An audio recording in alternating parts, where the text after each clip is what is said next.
സുബൈ നമസ്കാരത്തിൽ രണ്ടാമത്തെ റക്അത്തിൽ ജമാഅത്തിൽ കയറി കഴിഞ്ഞാൽ പിന്നീട് എപ്പോഴാണ് കുനൂത്ത് ഓതേണ്ടതെന്നാണ് ഈ ഒരു ശ്രോതാവ് ചോദിച്ചിട്ടുള്ളത്. എന്താണ് ഈ ഒരു വിഷയത്തിൽ ഉസ്താദ് അവനോട് പറയാനുള്ളത്? സുബൈ നമസ്കാരത്തിന് കുനൂത്ത് ഓതേണ്ടത് എപ്പോഴാണ് പിന്തുടർന്നവൻ, രണ്ടാം റക്അത്തിൽ പിന്തുടർന്നവൻ എപ്പോഴാണ് കുനൂത്ത് ഓതേണ്ടത് എന്നാണ് ചോദ്യം. ഷാഫി മദ്ഹബിലെ പണ്ഡിതന്മാർ ആ വിഷയത്തിൽ പറയാറുള്ളത്, ഇനി രണ്ടാമത്തെ റക്അത്തിലേക്ക് അദ്ദേഹം സ്വന്തമായി വരുമ്പോൾ അദ്ദേഹം വീണ്ടും കുനൂത്ത് ഓതിപ്പോവുക എന്നുള്ളതാണ്.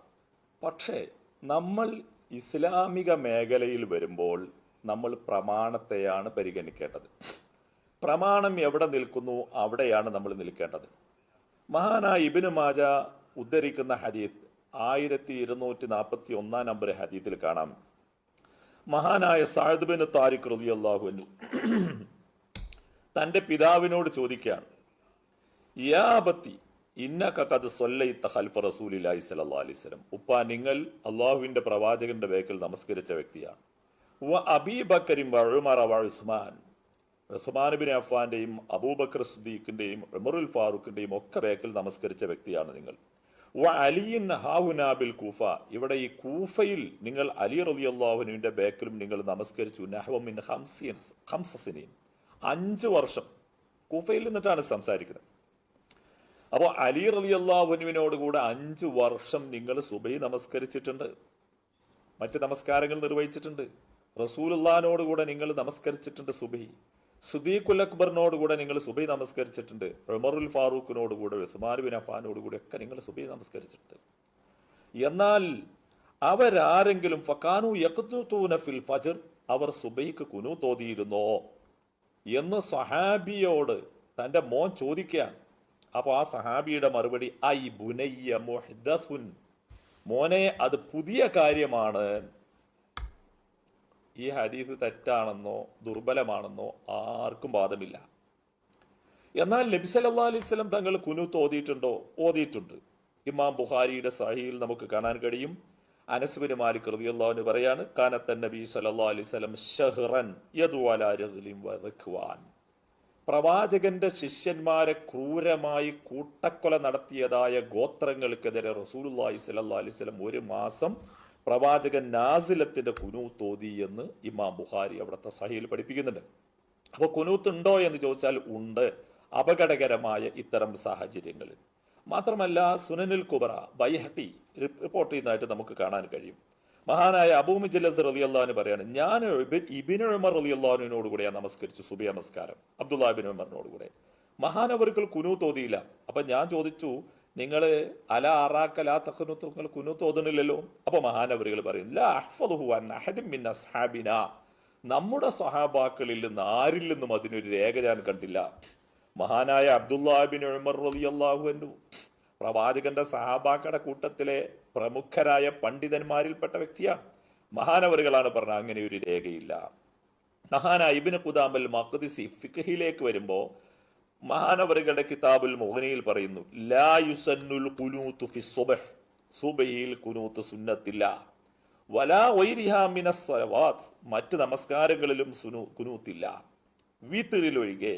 എന്നിട്ട് മഹാനവറുകൾ സുഫിയാനു സൗരിയെ ഉദ്ധരിക്കുന്നുണ്ട്, അബൂ ഹനീഫ റഹ്മത്തുള്ളാഹിയെ ഉദ്ധരിക്കുന്നുണ്ട്, അതുപോലെ നിരവധി പണ്ഡിതന്മാർ ഉദ്ധരിച്ചുകൊണ്ടാണ് പറയുന്നത്. അപ്പൊ ഇതിന് പ്രവാചകന്റെ ഭാഗത്ത് നിന്ന് നിത്യമായി സുബഹിക്ക് കുനൂത്ത് ഓതുക എന്നുള്ള പരിപാടി ഇല്ല എന്നുള്ളത് വളരെ വ്യക്തം. എന്നാൽ ഇബ്നു ഖുദാമ തന്നെ പറഞ്ഞു, എന്നാൽ ചില പണ്ഡിതന്മാർ അത് സുന്നത്താണെന്ന് പറഞ്ഞിട്ടുണ്ട്, ഷാഫി പോലെയുള്ള ആളുകൾ പറഞ്ഞിട്ടുണ്ട്. അതിന് അവർക്ക് ലഭ്യമായിട്ടുള്ള ഒരു ഹദീസാണ്, നബി സല്ലല്ലാഹു അലൈഹി വസല്ലം കാന യഖ്നുതു ഫി സുബ്ഹി ഹത്താ ഫാറക ദുനിയ, ഈ ലോകത്തോട് വിട പറയുന്നത് വരെ റസൂലുള്ളാഹി സുബൈക്ക് കുനൂത്ത് ഓതിയിരുന്നു എന്ന ഹദീസാണ് അവർക്ക് രേഖയുള്ളത്. ലാകിന്നഹു ഹദീസുൻ ലഈഫുൻ ഇൻദ അഹ്ലിൽ ഇൽം ലൈസ ബിസാബിത്തിൻ, പക്ഷേ ആ ഹദീസ് ദുർബലമാണ്, അത് സ്ഥിരപ്പെട്ട ഹദീസ് അല്ല.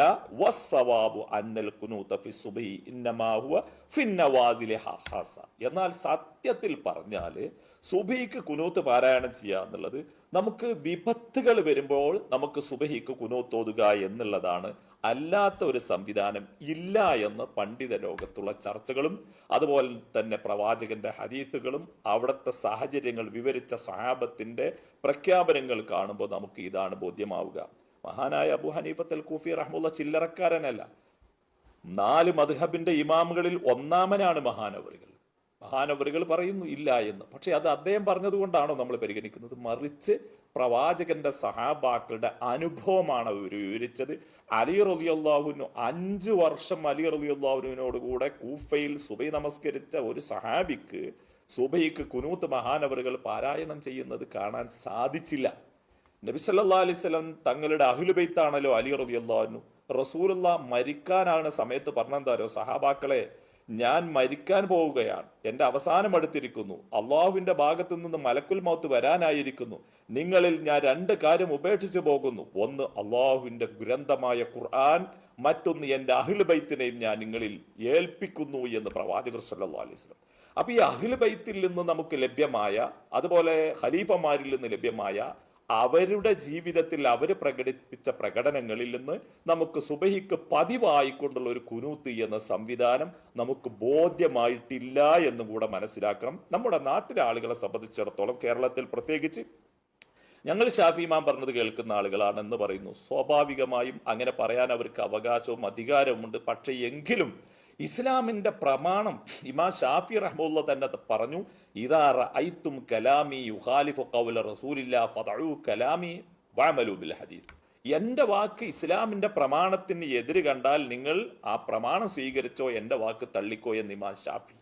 അപ്പൊ അതുകൊണ്ട് തന്നെ മഹാനവറുകൾക്കും ഇഷ്ടം എന്തായിരിക്കും? നമ്മൾ ഹദീസുകളിൽ ആധികാരികമായ ദുർബലതയില്ലാത്ത ഹദീസ് സ്വീകരിക്കുന്നതാണ് ഇമാം ഷാഫിക്കും ഇഷ്ടം.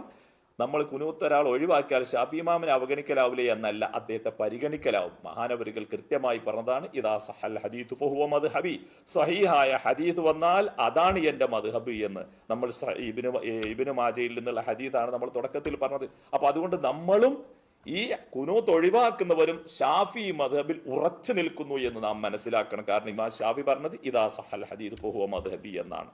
മഹാനായ അബു ഹയ്യാജിൽ അസ്ജഈ റളിയല്ലാഹു അൻഹു കൃത്യമായി പറഞ്ഞ, അബൂ മാലിക്കുൽ അസ്ജഈ റളിയല്ലാഹു അൻഹു കൃത്യമായി പ്രഖ്യാപിച്ച ആ ഹദീസ് നമ്മൾ സ്വീകരിക്കുമ്പോൾ നാമും ഷാഫി മദ്ഹബാകുമെന്നാണ് നാം മനസ്സിലാക്കേണ്ടത്. അള്ളാഹു എല്ലാവിധ ഖൈറും പ്രദാനം ചെയ്യട്ടെ. അല്ലാഹു അഅലം.